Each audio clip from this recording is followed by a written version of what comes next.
Chers internautes, bonsoir et bienvenue dans édition spéciale élection 2023. J'ai le réel plaisir de recevoir pour vous ici Paul Sapou, président de la Commission nationale des droits de l'homme, à qui j'ai dit bonsoir.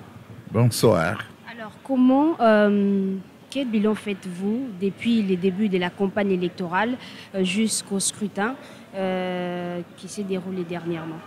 Eh bien, c'est un rapport jusque-là positif. Parce que, comme vous le savez, il y avait comme des prophètes des malheurs. On pensait que le 20 décembre, le ciel allait s'écrouler sur les Congolais et les Congolaises. Mais nous sommes là au troisième jour. Alors, la campagne. La campagne a été marquée positivement sur l'ouverture un peu plus d'espace à tout le monde sans distinction aucune. Les gens ont battu campagne et pouvaient aller là où ils pouvaient sur l'ensemble du territoire national, puisqu'on craignait que voilà, on puisse interdire vraiment à d'autres candidats, à des adversaires, d'aller dans certains coins dont on parle que voilà, c'est le fief, que tel adversaire ne pourrait pas venir. Mais au niveau de la CNDH, nous avons constaté que les candidats pouvaient s'émouvoir sans être interdits par le régime actuel, le pouvoir actuel, l'État. Et on pensait également que avec la situation qui prévaut dans d'autres coins des entités, que ça allait être vraiment encore dramatique, par exemple à l'est du pays, où il y a l'insécurité, parce qu'il y a le M23 soutenu par le Rwanda.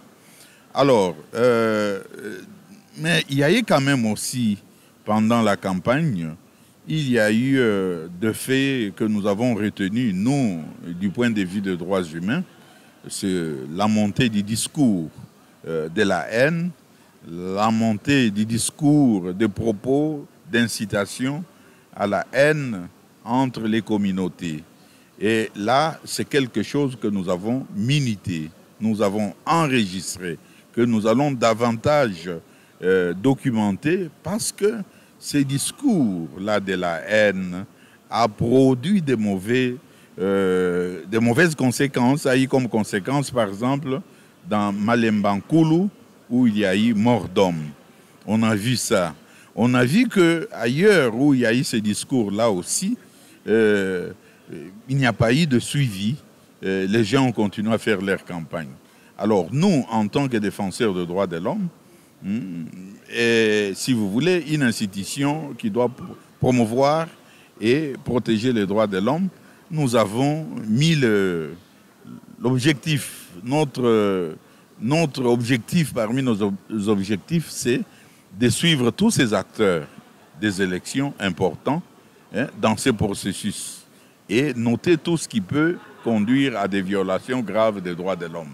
Voilà pourquoi nous avons associé dans notre stratégie d'occupation du terrain pour suivre avec nos moniteurs des droits de l'homme et des élections tous les processus.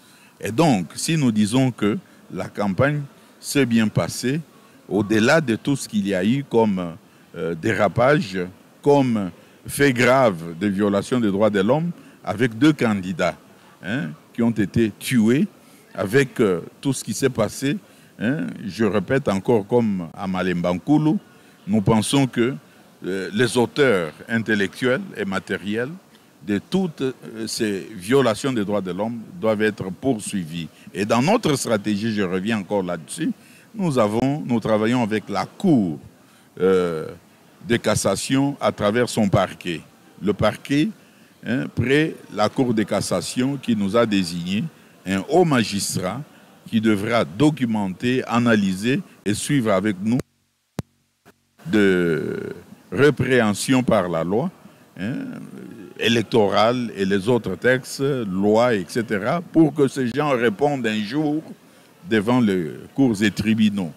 Et là-dessus, soyez sûrs que nous allons aller du côté des victimes, les défendre en tant qu'institution de promotion et de protection des droits de l'homme. Et le 20 décembre passé, nous avons vu un peuple vraiment engagé. L'engouement a été surprenant parce que la population a attendu, malgré les intempéries, la pluie, pour voter, malgré les difficultés qu'il y a eu d'ordre logistique.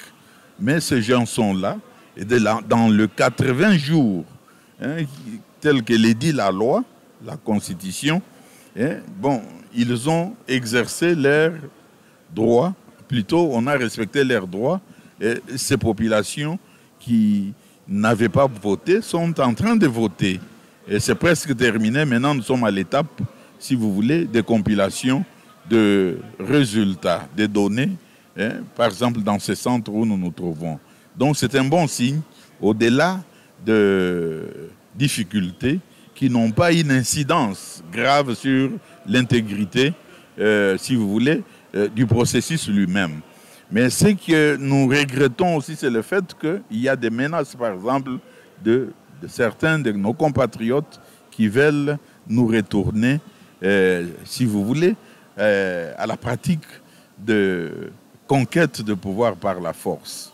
Or, cela n'est plus de mise actuellement. Ce n'est plus possible de retourner à la culture qui n'en est pas, la culture de la prise ou de la conservation du pouvoir par la force.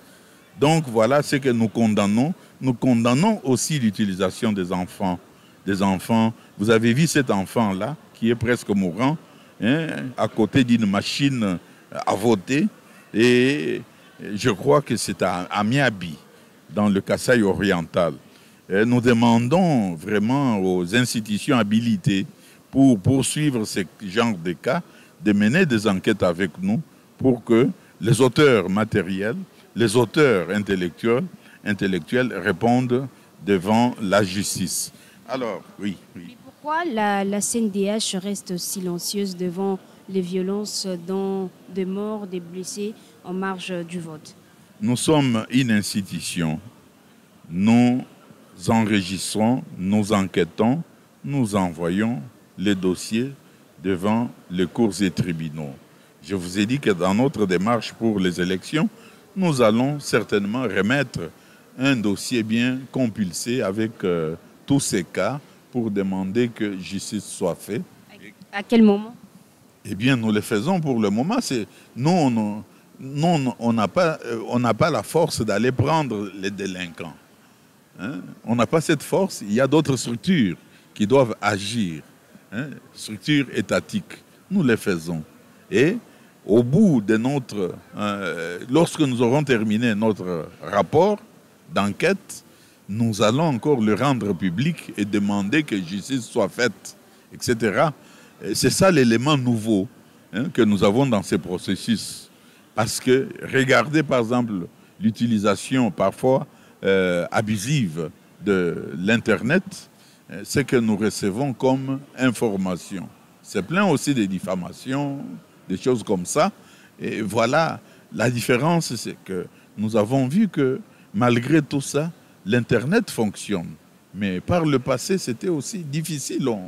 On fermait carrément, on bloquait.